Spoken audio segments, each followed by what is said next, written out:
Qué gusto nuevamente estar con ustedes en Compartamos un tiempo juntos, querida familia. Esta mañana queremos hacer una reflexión acerca de lo que es Jesús. ¿Quién es Jesús? Obviamente podríamos pasar hablando días, semanas, meses y hasta años de la persona de Jesús. Pero en estos pocos minutos quisiera decir algo importante para que quede calado en nuestra mente y en nuestro corazón de quién es el Señor Jesucristo. Para esto yo quiero tomar el pasaje que está registrado en Filipenses capítulo 2. Desde el versículo 9 dice: por lo tanto, Dios lo elevó al lugar de máximo honor y le dio el nombre que está por encima de todos los demás nombres. Está hablando del Señor Jesucristo. Es decir, que la primera circunstancia, la primera verdad, la primera realidad acerca del Señor Jesucristo es de que su nombre está por encima de todos los nombres. Y en el nombre del Señor hay poder. Continuemos con el versículo 10. Dice: para que ante el nombre de Jesús se doble toda rodilla en el cielo y en la tierra y debajo de la tierra, y toda lengua declare que Jesucristo es el Señor, para la gloria de Dios Padre. En resumen, podríamos decir de que el Señor Jesucristo es Dios, es parte de la Trinidad, con Padre, Hijo y Espíritu Santo. El Hijo representa la persona de Jesús. Dice que ante Él toda rodilla debe doblarse, y es hecho el Señor para que la gloria llegue a Dios Padre.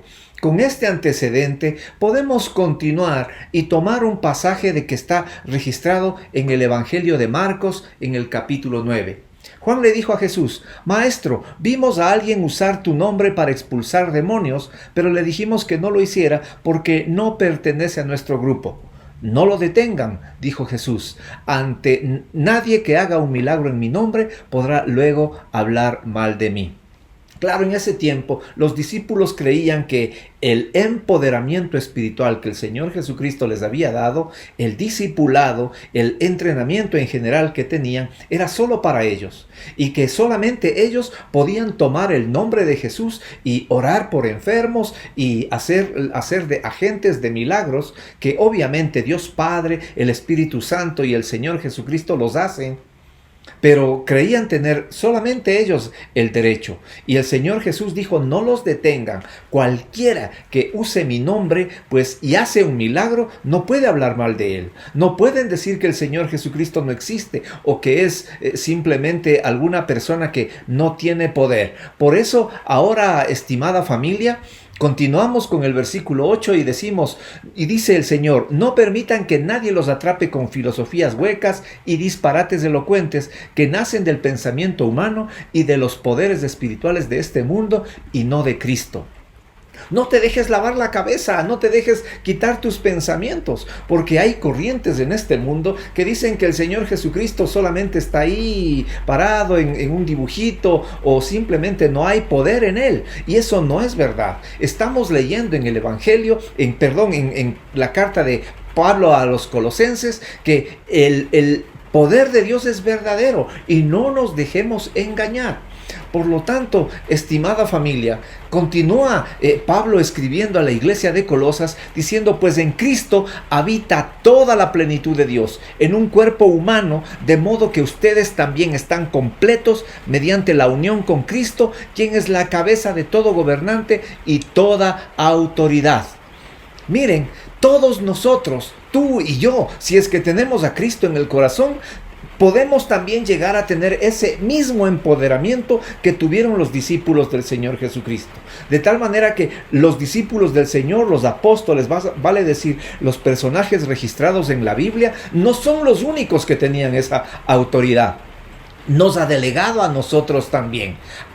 Dice, Cristo habita en toda plenitud en Dios, en un cuerpo humano, de modo que ustedes también están completos. Se refiere a nosotros, estamos completos mediante la unión con Cristo. Estamos unidos con el Señor, por lo tanto podemos ser los ejecutores de los milagros. Podemos ser los agentes de esos milagros que el Padre de los cielos, con su amor infinito, hace para la humanidad.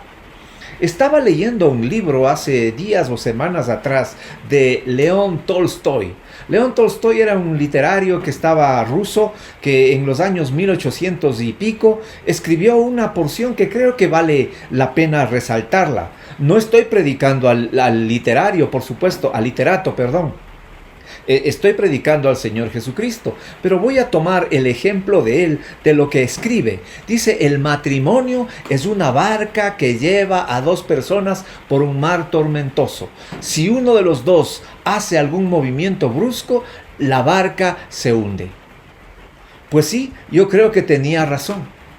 Son dos personas el matrimonio en donde debemos estar con mucho cuidado, moviéndonos con mucho cuidado para que la barca no se hunda. Y hace la comparación de que el matrimonio es como estar en una barca. Imagínate tú las olas, la tormenta, los vientos, el agua y la barca que se mueve, y tú tienes que estar con mucho cuidado, sin moverte mucho o moviéndote con mucho cuidado. Entonces, esto me trae a colación lo que la palabra de Dios lo registra. Creo que hablamos ya en sesiones anteriores, en el Evangelio de Mateo capítulo 8. Dice: luego Jesús entró en la barca y comenzó a cruzar el lago con sus discípulos. De repente se desató sobre el lago una fuerte tormenta con olas que entraban en la barca, pero Jesús dormía. Los discípulos fueron a despertarlos. «Señor, sálvanos, nos vamos a ahogar», gritaron. ¿Recuerdas este pasaje? Yo creo que sí. Hace pocos días atrás, como dije, lo habíamos tratado. Mira, el Señor estaba dormido en la barca y sus discípulos temblando de miedo por las tormentas. La barca puede ser una vida. La barca puede ser tu vida, tu matrimonio, tu familia o en general las circunstancias que día a día nos llegan a nosotros, a cada uno. Y entonces la barca se comienza a mover y los discípulos, temblando de miedo, tienen que recurrir al Señor Jesús, que estaba durmiendo, despertarle: «Señor, sálvanos, por favor, sálvanos, Señor».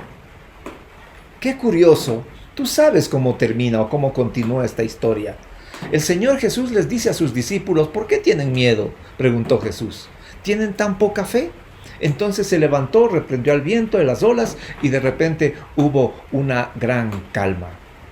Yo me quiero imaginar el cuadro en aquel tiempo. Pues los discípulos, temblando de miedo, acudiendo al Señor Jesús: «Señor, sálvanos, no podemos más, no podemos más». Y el Señor, que se despierta, les dice: «Poca fe que tienen ustedes». Quizás levanta su mano y les dice a las olas, les dice al viento: «Quietos», y todos se aquietan. Toda la naturaleza obedece la palabra del Señor.